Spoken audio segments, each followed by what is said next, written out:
electoral. Las principales líneas de investigación es el derecho constitucional en general, el derecho parlamentario, derecho electoral, técnica legislativa, así como numerosas publicaciones sobre segundas cámaras y procedimiento legislativo.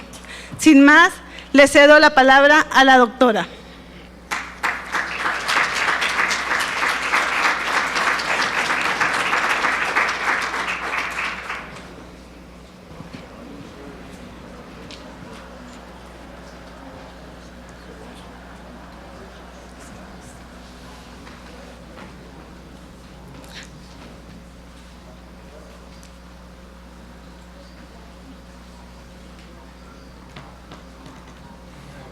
Ya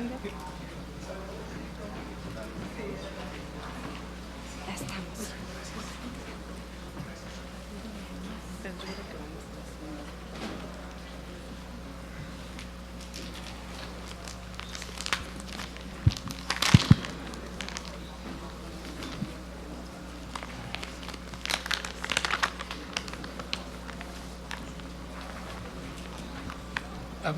Habla un poco del programa de hoy, ¿no? Habla tú un poco del programa para que la doctora se prepare. Claro. Del programa de hoy.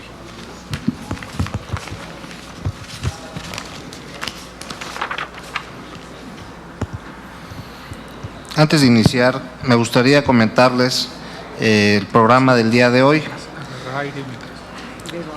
De 9 de la mañana, de 9:30 de la mañana o 10 ahora, a 1 de la tarde, la doctora Piedad García Escudero nos hablará sobre la función legislativa del Estado en regímenes presidenciales y parlamentarios, lo que es la iniciativa legislativa, el procedimiento legislativo y la promulgación y publicación de las leyes. De 1 de la tarde a 15 horas tendremos un receso y habrá una comida que les ofrece el Senado.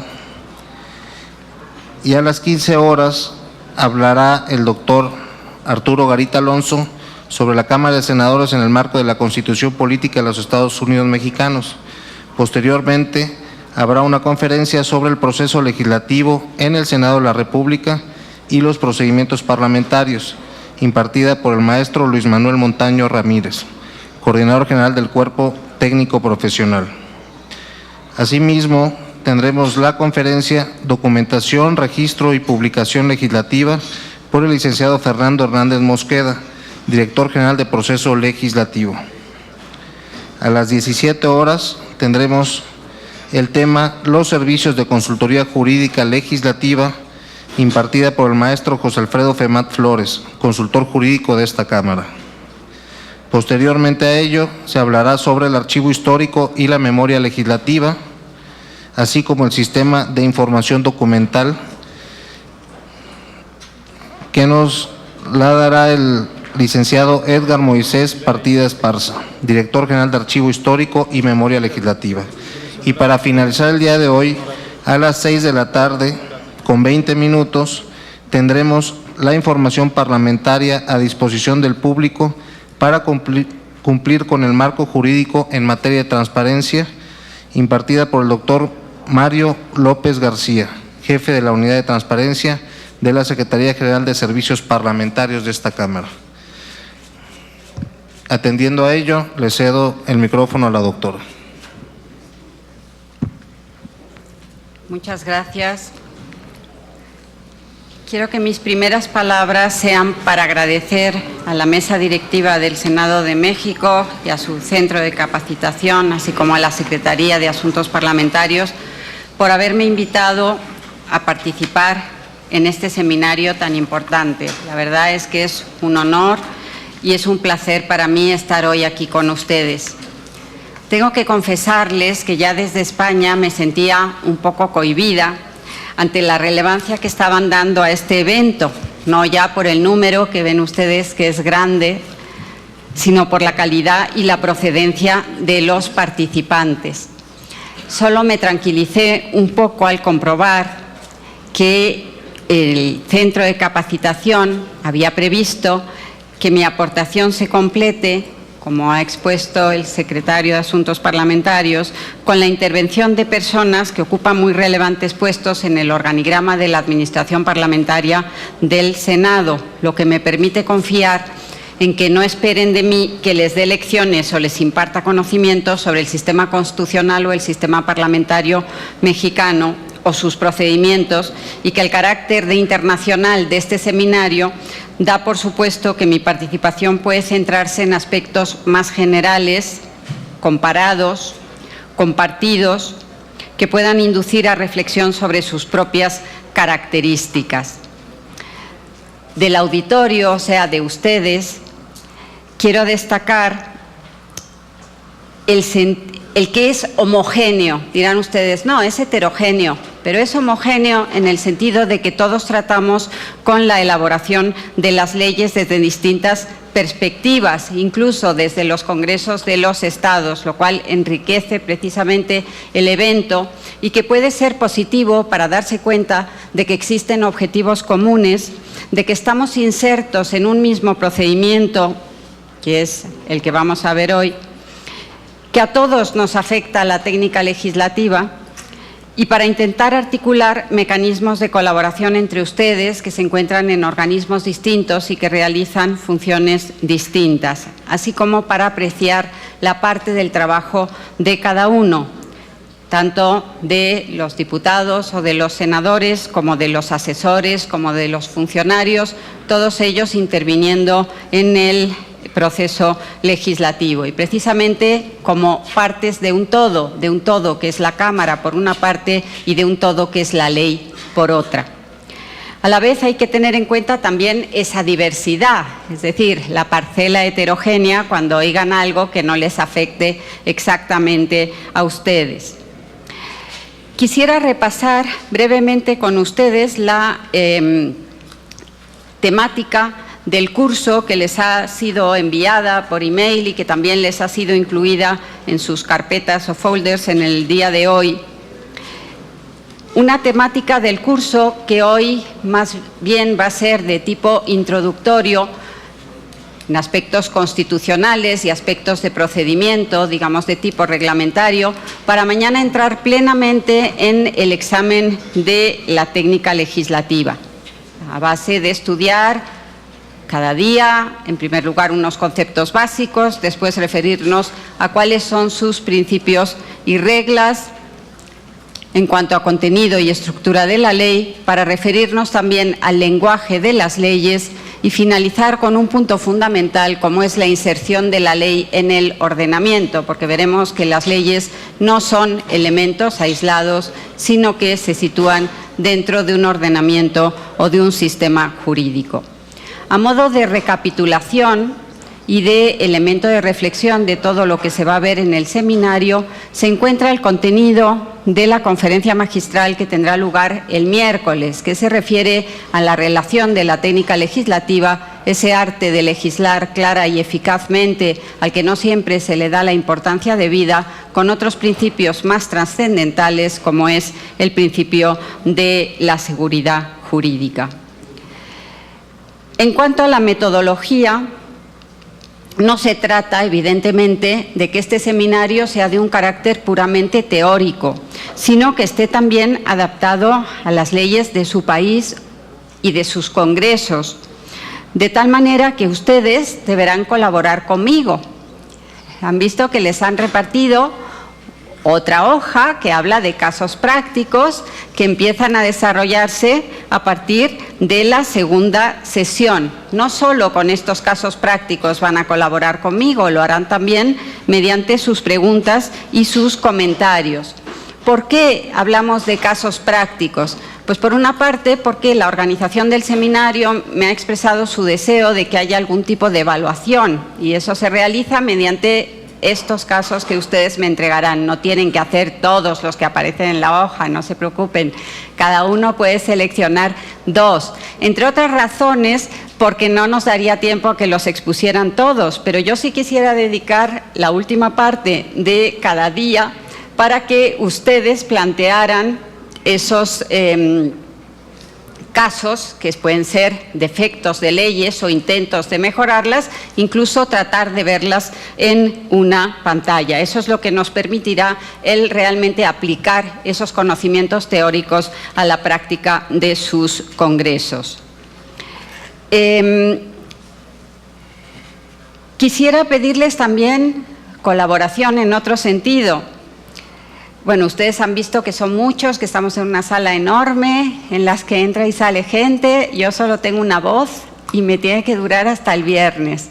Entonces, en la medida en que haya algún aspecto que no les interese, pues mejor es que abandonen la sala para no distraer a sus compañeros y para que yo pueda cuidar un poco mi voz. Y en segundo lugar, sus aportaciones. Repito, no se trata de que yo hable de reglas de un país o del mundo, sino que intentemos aplicar a las leyes mexicanas la técnica legislativa. Para ello, sus aportaciones y preguntas son fundamentales a lo largo de todos los días y para eso dedicaremos un tiempo al final de cada sesión, como les decía, pero no obstante, verán cómo existen paralelismos y similitudes entre todas las asambleas en cuanto a los problemas que se les plantean, en cuanto a las soluciones que intentamos darles, tanto en la elaboración de la ley como en muchos otros aspectos, y espero que eso justifique mi presencia aquí y justifique también la combinación de la distinta procedencia de todos ustedes. Como les decía, la temática introductoria de hoy les puede parecer más teórica o más general, pero verán que coincide también con el inicio del programa de la tarde. A lo largo de la semana empezaremos a concretar, incluso a descender al terreno de la práctica, adentrándonos en esa técnica legislativa, en ese saber concreto o arte de redactar las leyes, pero sí su objeto era ese, ir directamente a la técnica legislativa. Les pido que no se impacienten hoy porque esta introducción nos ayudará a situar la técnica legislativa en el marco del Parlamento y de su función legislativa, el ejercicio de la función legislativa y en el procedimiento legislativo, a la vez que para ver cómo intervienen los dos poderes, ejecutivo y legislativo, para poder enmarcar mejor los ejemplos comparados y tomarlos en lo que valen.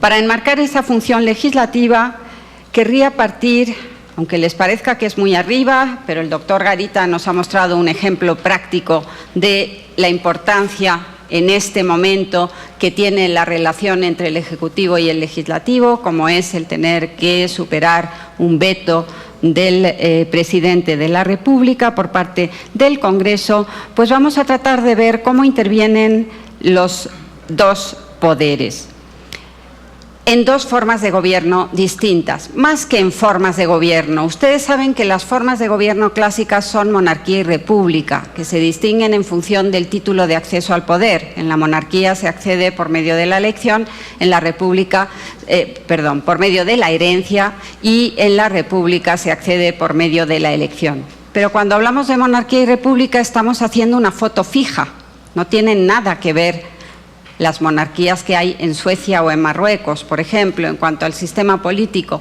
Por eso hoy en día preferimos hablar de regímenes políticos, que ya no es una foto fija, sino que es una visión dinámica y que tienen en cuenta las distintas instituciones, cómo se relacionan entre sí y cómo funcionan.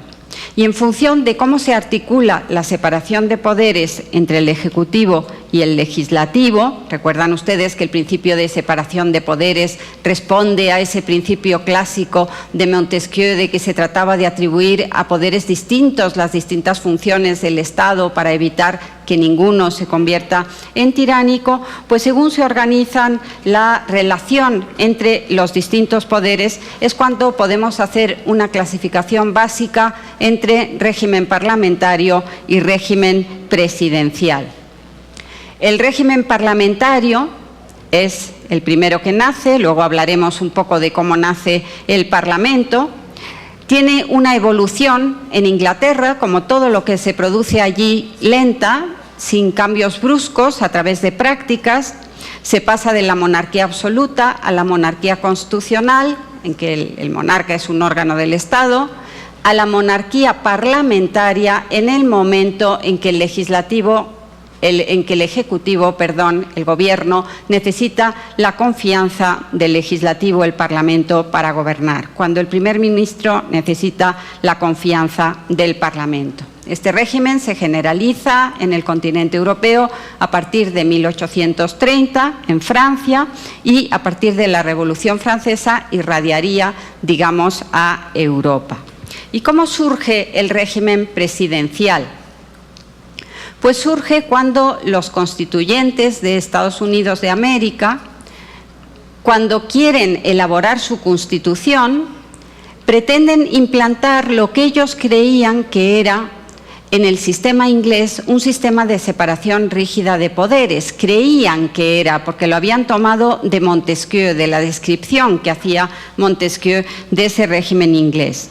Y aunque en el régimen parlamentario lo que hay en realidad es una separación flexible de poderes, estos constituyentes implantaron una separación rígida con dos poderes fuertes, caracterizada por un ejecutivo no dividido, a diferencia del régimen parlamentario en que hay un presidente de la República y un presidente de gobierno o primer ministro, como ocurre en Alemania o como ocurre en Francia o como ocurre en Italia. Un ejecutivo no dividido, por tanto, va a haber un presidente de la República que ejerce el poder ejecutivo y tiene a su lado no a ministros, sino a secretarios. Hay una personalización o singularización del poder ejecutivo. Ese presidente va a ser elegido por la nación, por sufragio. Y por eso decimos que va a haber dos poderes muy fuertes y separados, porque van a tener la misma legitimidad de haber sido elegidos por el pueblo. Por tanto, va a haber una doble legitimidad en estos órganos en el régimen presidencial, porque se ascienden al poder por una elección directa. Y en tercer lugar, se caracterizan por ser unos poderes independientes. He dicho que en el régimen parlamentario hay una separación flexible de poderes. El Parlamento puede derribar al Gobierno, le da su confianza en la investidura, le puede derribar mediante la moción de censura o la cuestión de confianza. Y a su vez, el Gobierno va a tener un arma frente al Parlamento, que es la disolución. Va a poder disolver al Parlamento. No ocurre así en el régimen parlamentario. Son dos poderes separados, no se encuentran ni siquiera en el momento de la designación o en el momento del cese. Por tanto, no va a poder disolver el Parlamento. El presidente no va a poder derribar al presidente el Parlamento. Estas diferencias van a influir también en la función legislativa. Van a influir desde el primer momento, desde la iniciativa legislativa, que se puede decir, aunque quizá no sea tan cierto con respecto a los países presidencialistas en los cuales hay un mayor predominio del Ejecutivo, que la iniciativa en el régimen parlamentario es preponderante del Gobierno. El Gobierno está apoyado por la mayoría parlamentaria quiere lo que quiere el Gobierno. Ha aprobado su programa al comienzo de la legislatura en la investidura. A veces, en los países con un presidencialismo fuerte, también hay un cierto predominio del Ejecutivo. Se va a manifestar también esas diferencias en los poderes legislativos del presidente y en las facultades de colaboración en la elaboración de la ley.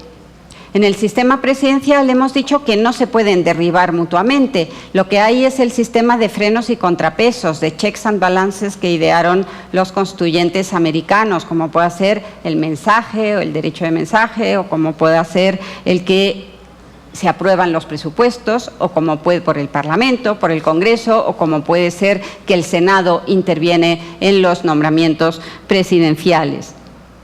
En los poderes legislativos, la manifestación más clásica de esa relación va a ser el veto o las observaciones.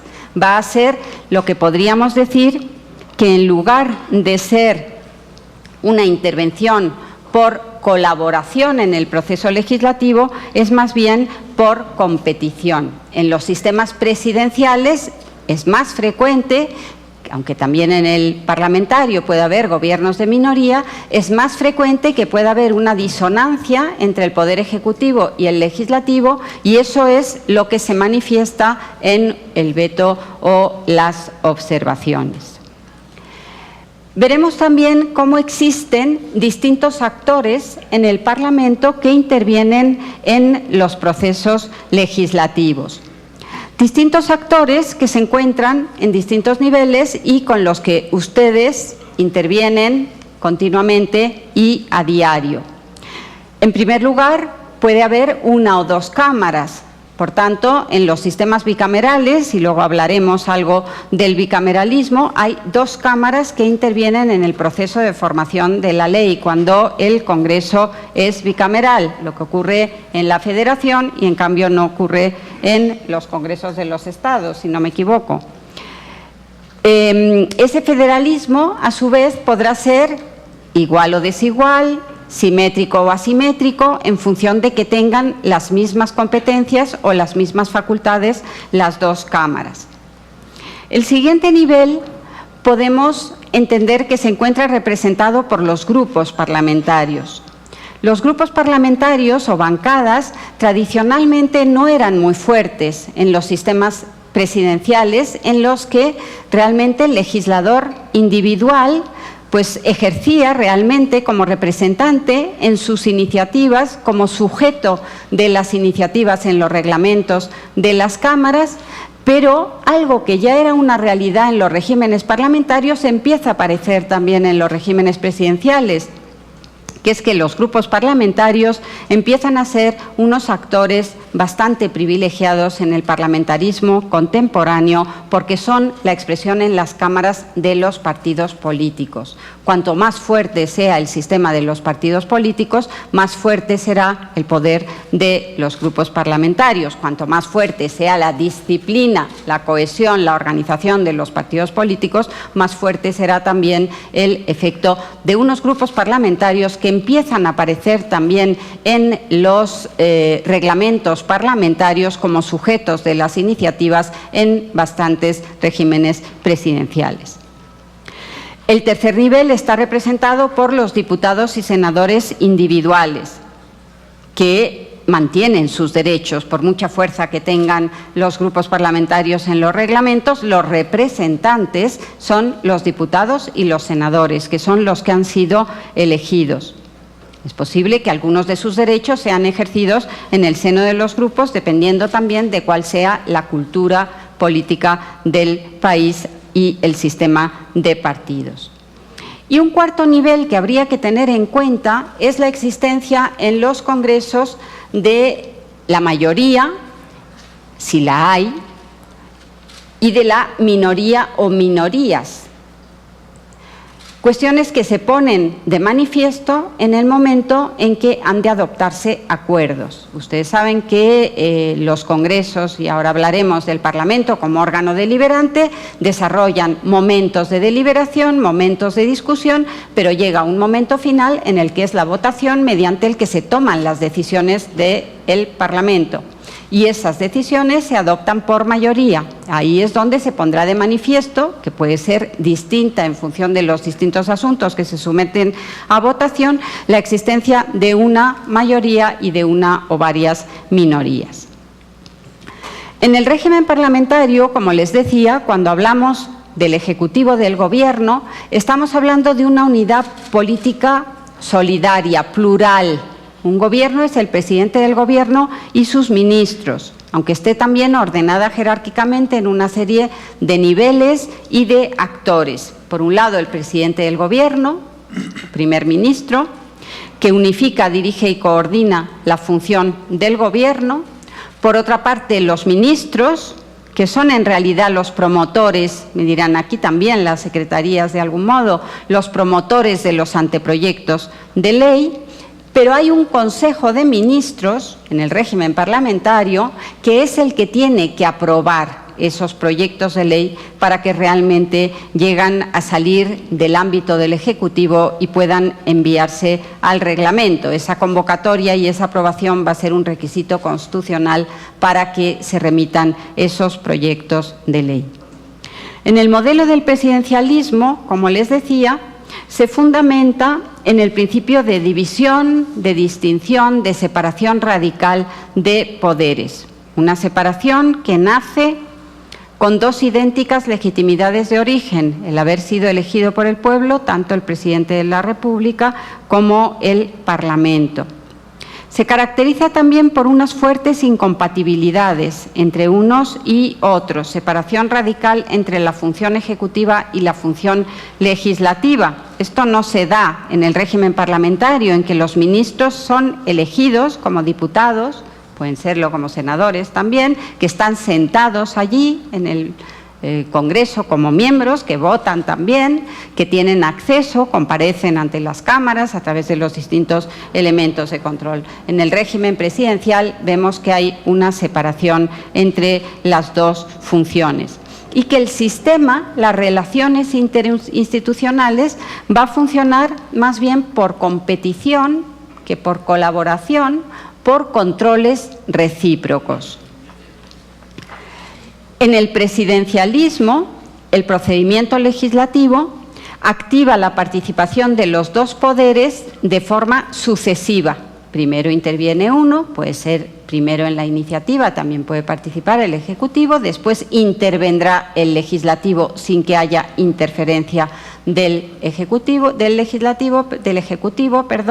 diferencia de lo que ocurre en un régimen parlamentario en que el Gobierno presenta sus propuestas de modificación a través del grupo que le apoya. Me dirán, bueno, también eso es posible cuando tiene el apoyo en la mayoría del Congreso en los casos de los presidenciales. Pero en general se puede decir que en el modelo parlamentario esa participación de los dos poderes en el proceso legislativo es concurrente, más que por competición, es de colaboración. Esa cooperación, evidentemente, descansa más, en el caso del sistema presidencial, en la dinámica política y en los actores, los partidos, los grupos, los representantes, que actúan como lubricantes más que en las propias instituciones que están separadas. Lo que ocurre es que esos sujetos intermedios son los que pueden ejercer de alguna manera de mecanismos de relación. Pero es evidente que también en el régimen presidencial existen esos niveles de actores que intervienen en la función legislativa. Las dos cámaras, donde las haya, los grupos parlamentarios, los diputados y senadores y la mayoría parlamentaria y las minorías. Con esa diferencia importante de que en el parlamentarismo, salvo en los gobiernos de minoría muy inestable, que es un poco el caso italiano, por decirlo de alguna manera, hasta que ha modificado su sistema electoral para tratar de conseguir una mayoría como sea, precisamente para ir en contra de esa inestabilidad, no suele haber esa disonancia entre mayoría y gobierno, mientras que en el régimen presidencial, sobre todo allí donde haya más de dos partidos, donde no sea bipartidista, sí puede ocurrir esa disonancia porque el gobierno no será, o el ejecutivo no es expresión de la mayoría, sino que procede directamente del pueblo. Por eso en el presidencialismo puede haber esa disonancia con frecuencia. En el poder ejecutivo del régimen presidencial hemos dicho que hay una unidad política, no hay un ejecutivo plural, hay una singular figura del presidente, él solo, precisamente por la legitimidad de su origen, esto es, porque es elegido directamente por los ciudadanos, y por la arquitectura constitucional que constituye lo que podríamos llamar una auténtica monarquía republicana. Dirán, ¿pero qué dices? Está diciendo dos cosas contradictorias. Monarquía quiere decir el gobierno de uno, pues en definitiva es una persona la que ejerce el poder ejecutivo frente a esa colegialidad del gobierno que existe en el parlamentarismo. El Consejo de Ministros es su expresión más acabada. Y en el modelo presidencialista, esa singular personalización o singularización del poder en el presidente no le vincula a la convocatoria de ningún Consejo de Ministros para adoptar ciertas decisiones. Dicho esto, hay que señalar que hay países en los cuales empiezan a introducirse elementos del régimen parlamentario en los sistemas presidencialistas. ¿De qué tipo? Pues un jefe de gabinete en Argentina, un gobierno responsable en Perú, donde se consideran semipresidenciales, o introducir elementos de control. En Uruguay existe también un jefe de gobierno distinto del presidente de la República. Lo cierto es que la introducción de estos elementos extraños normalmente no altera la dinámica del régimen presidencial. ¿Por qué? Porque sigue subsistiendo la doble legitimidad de origen y porque el Parlamento nunca será capaz de derribar al presidente de la República. No tendrá esas facultades por mucho que establezcan un jefe de gabinete o un gobierno responsable. También el modelo parlamentario va experimentando una aproximación, es decir, vemos que empieza a haber una convergencia entre los dos modelos. ¿En qué sentido? Pues en el sentido de que hay una tendencia a la presidencialización. Los jefes de gobierno o primeros ministros son fuertes porque, aunque en teoría son elegidos por el Parlamento, hay unas elecciones en las que van como cabeza de lista de un partido que ya dice que ese va a ser su candidato a la presidencia del gobierno, con lo cual, cuando el pueblo vota, está votando al partido, está votando a los miembros del Congreso, pero también está, de alguna manera, votando al presidente del gobierno. También las investiduras individualizadas, cuando el Congreso nombra al presidente del Gobierno, pero no al Gobierno completo, pues significan una personalización en la figura del presidente que lo va a distinguir respecto de esos demás miembros del Consejo de Ministros. A pesar de toda esa convergencia, a pesar de esos elementos extraños en el sentido de que son del otro sistema. Por ejemplo, en España se introdujo una institución típica de los regímenes presidenciales como es el debate sobre el Estado de la Nación, que sería una importación del mensaje sobre el Estado de la Unión. Evidentemente es un elemento extraño, introducido además por vía de práctica, no figura en los reglamentos, no figura en la Constitución, se celebra anualmente, pero no tiene el mismo significado, porque el presidente es responsable y es responsable por los mecanismos que se establecen en la Constitución, que son la moción de censura o la cuestión de confianza.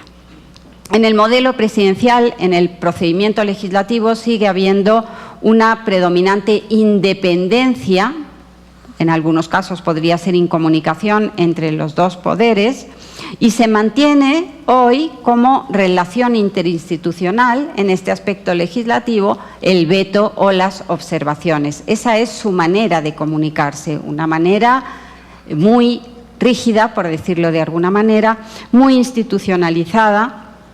También existen los discursos presidenciales ante las cámaras.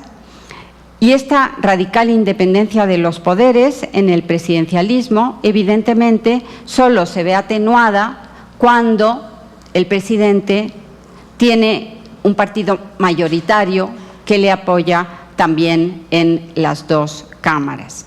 En cualquier caso, el modelo presidencial se orienta hacia esa separación radical de reparto y de equilibrio de poderes. Es importante el equilibrio porque la separación de poderes está establecida, como hemos dicho, para que un poder no absorba todas las funciones. Por tanto, es importante que exista ese equilibrio que en el caso de la función legislativa se manifiesta precisamente en el veto, en las mayorías que se exigen al legislativo para levantar el veto del Ejecutivo, pero que tampoco tienen que ser excesivas como para que la voluntad del presidente sea inlevantable y se convierta siempre en ley, dado que la función legislativa es la propia del Parlamento. El modelo parlamentario, en cambio, se orientaría hacia un predominio de las asambleas o parlamentos que es muy corregido por la existencia de partidos políticos que impregnan las dos instituciones, el legislativo y el ejecutivo, y que se produce sobre todo precisamente por la importancia que los partidos políticos van adquiriendo en nuestros sistemas democráticos. Podemos entrar a hablar ahora del Parlamento, del poder legislativo, del poder parlamentario. Dirán, ¿por qué me habla del poder parlamentario si toda la vida se ha hablado del poder legislativo? En la clasificación clásica de Montesquieu eran poder legislativo, poder ejecutivo, poder judicial, de alguna manera, un poder exterior que aparecía por allí. Hoy se usa también la expresión poder parlamentario. ¿Por qué? Pues porque ya no es el único que legisla. No tiene el monopolio de la legislación. Nos encontramos con legislación de urgencia de los presidentes, con sus respectivas regulaciones y casos, estipulaciones constitucionales, por supuesto también mediante la iniciativa legislativa, pero bueno, eso es una participación en la función legislativa. Nos importa más cuando dictan normas con rango de ley formal, que pueden modificar otra ley. Y existen, en mi caso existen decretos leyes y decretos legislativos, y en muchos otros países también. Ahora, pero un poco más tarde, ¿no? Porque vamos a estar hasta la 1, ¿no? Es un poquito, pues, ¿qué hora es? ¿Las 10:30? Estamos en las 10:30, como a las 11, me parece. Además, el Ejecutivo ejerce el poder reglamentario, no tiene valor de ley, pero supone un valor normativo, un poder normativo. Dicta disposiciones generales con rango inferior a la ley. Y en segundo lugar, se habla también de poder parlamentario para referirse al poder legislativo porque legislar ya no es su única función. Tiene otras funciones, una función representativa, por supuesto, una función presupuestaria, aprobación de los presupuestos generales del Estado anualmente. Controla la acción del Gobierno más en los regímenes parlamentarios, aunque, como les decía, hay regímenes presidenciales en que se empieza a introducir la presencia de los ministros para comparecer en los congresos o vía preguntas o vía interpelaciones. Designa a otros órganos del Estado, la función de integración de órganos. Por eso, cuando hablamos del poder parlamentario, estamos simplemente diciendo que el Parlamento ejerce otras funciones además de la legislativa y que además hay otro órgano o otro poder que también ejerce funciones que pueden ser materialmente legislativas. ¿Y qué entendemos por Parlamento? Pues el Parlamento es, en definitiva, una asamblea representativa. Un órgano representativo del pueblo que ejerce el poder legislativo. ¿Cuándo nace? Pues nace en los siglos XIII y XIV. Nace en Inglaterra, en Francia, en Castilla y Aragón, porque entonces no había España, eran reinos distintos los que había dentro de lo que luego se conseguiría en 1492. Y esas asambleas que nacen se caracterizan porque hay dos focos de poder, el rey y la asamblea.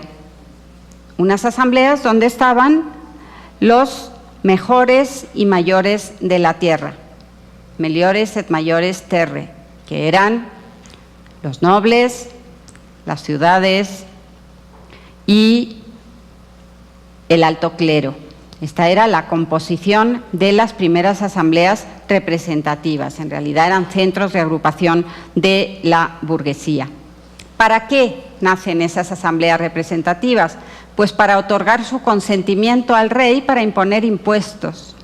Es decir, fíjense que va a ser la función presupuestaria la primera con la que nacen esas asambleas representativas. Además, también le tenían que dar su consentimiento para cualquier alteración importante del derecho, para establecer nuevos tributos, con ese principio de que lo que a todos afecta por todos tiene que ser aprobado, o no taxation without representation, que está en el origen precisamente de que los senados tengan menos funciones en muchos países en materia presupuestaria. Y también para los asuntos excepcionales que se van planteando, los ardua negotia regni. Con el curso del tiempo, según los países, esa asamblea estamental, que estaba formada por 3 tipos de personas, va a adoptar una configuración bicameral cuando se separan el alto clero y la alta nobleza por una parte y queda el Estado llano o común, es decir, la Cámara de los Comunes, ese es el origen, por la otra, o bien puede conservar lo que se llama una configuración tricurial de los 3 estamentos juntos, que sería el caso de los parlamentos unicamerales. Como en la alta cámara estaban los estamentos privilegiados que no pagaban impuestos, esa alta nobleza y alto clero, pues es donde se produce ese origen que les decía de que haya menor intervención del Senado en los casos de financieros, es decir, hay una preponderancia financiera normalmente de la Cámara Baja. A partir de este esquema, el desarrollo fue distinto en los distintos países. En el continente europeo continúa el absolutismo monárquico, con lo cual esas asambleas se reunían bastante poco. En el caso del Parlamento británico, va a ir adquiriendo entre los siglos XIV y XVII una serie de poderes que están en el núcleo de los que tiene el Parlamento en el día de hoy, hasta llegar al control y a la orientación de la política nacional, de situar al monarca bajo la dependencia del Parlamento. Y en los restantes países, esa transición que lleva siglos en el Parlamento británico se hace de golpe después de la Revolución Francesa. La Revolución Francesa, en 1791, va a situar al rey como un órgano más constitucional, y a partir de ahí las distintas constituciones del siglo XIX irán estableciendo también al rey regulado como un órgano dentro de ellas. Y aparecen, por supuesto, las asambleas representativas como delegadas del pueblo y como ejerciendo la función legislativa. En España, por tanto, también estuvieron sin aparecer durante una serie de tiempos, y cuando se reúnen, lo saben ustedes muy bien porque está en el origen de su independencia, pues es cuando en 1810 el rey se lo lleva a Napoleón a Francia y entonces se recuerdan esas antiguas cortes, se constituyen las cortes de 1810 en Cádiz, que darían lugar a la Constitución de 1812. ¿Y cómo caracterizamos al Parlamento? Es decir, ¿qué caracteres son los que nos definen al Parlamento como poder legislativo?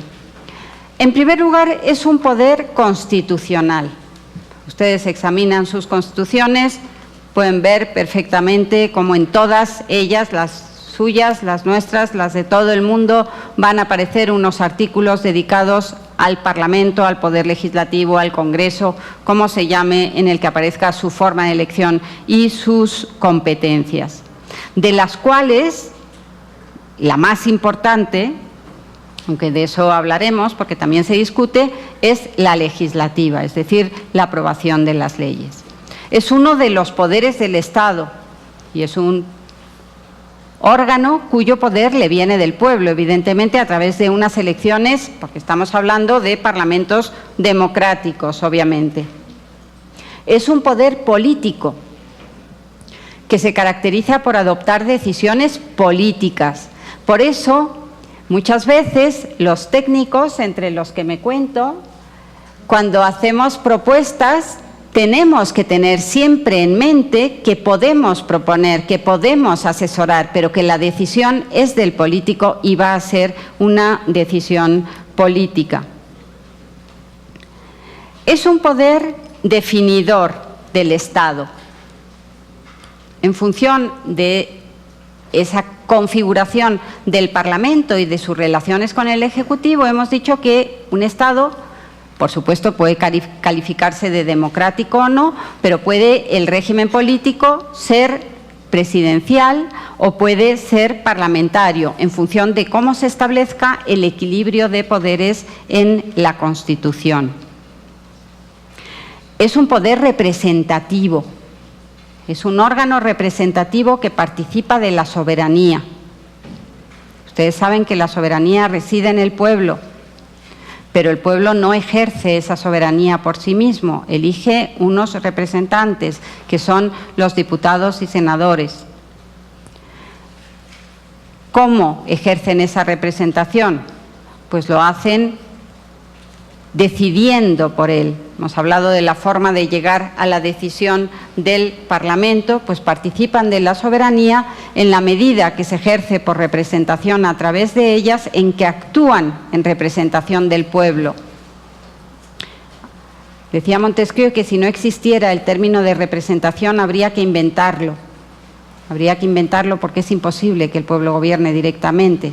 ¿Y cómo se articula entonces la democracia, el gobierno del pueblo? Pues se articula a través de la democracia representativa, a través de unas personas elegidas por el pueblo que deciden por él. Los otros poderes también representan al pueblo. El presidente de la República directamente, porque es elegido por él, pero existen otra serie de órganos, también el Gobierno en el propio régimen parlamentario, en los cuales la elección no es directa. La legitimidad viene indirectamente a través de esa elección por el Parlamento, que es el órgano legitimado, elegido por el pueblo directamente. Por eso, este carácter representativo es más acusado en el Parlamento, por su carácter electivo, en elecciones directas, porque es el órgano ordinario de expresión de la soberanía. Ustedes saben que la ley es la expresión de la voluntad general, en expresión clásica de la Revolución Francesa, y a través suyo, al elegir a otros poderes del Estado, le confieren cierto carácter representativo. En consecuencia, su legitimidad democrática es originaria. No le viene a través de, le viene directamente del pueblo. Al presidente de la República también, por eso hablamos de dos legitimidades. Pero no ocurre así con ningún otro órgano estatal. Es un poder deliberante. Este es uno de los rasgos esenciales de las asambleas parlamentarias, de las asambleas representativas. Deliberante quiere decir que aquí se habla, aquí se discute, aquí se intercambian opiniones y de ese debate, del debate parlamentario, se llega a las decisiones. El debate parlamentario se articula en turnos a favor y turnos en contra de los temas a tratar para permitir formar la voluntad de la Cámara, esa voluntad que luego se va a expresar mediante la votación. Y ahí es donde se manifestará la existencia de mayorías y de minorías.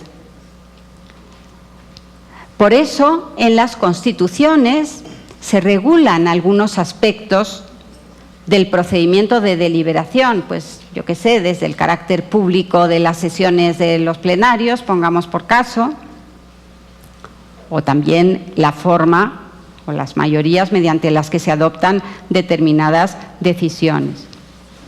Esa deliberación, además, se realiza con publicidad, una publicidad que ha ido variando. Fíjense que hoy ya hay hasta el canal parlamentario, que antes se hacía mediante unas crónicas con unos dibujitos en los que se contaba lo que había pasado en las Cortes, pero que hoy en día pues se basa en los diarios de sesiones, en los boletines oficiales, en los órganos, digamos, de publicidad del Parlamento y además en todas las tecnologías. Hablaremos luego del contacto con la sociedad. Pero la publicidad, fíjense que es una de las características básicas de los parlamentos.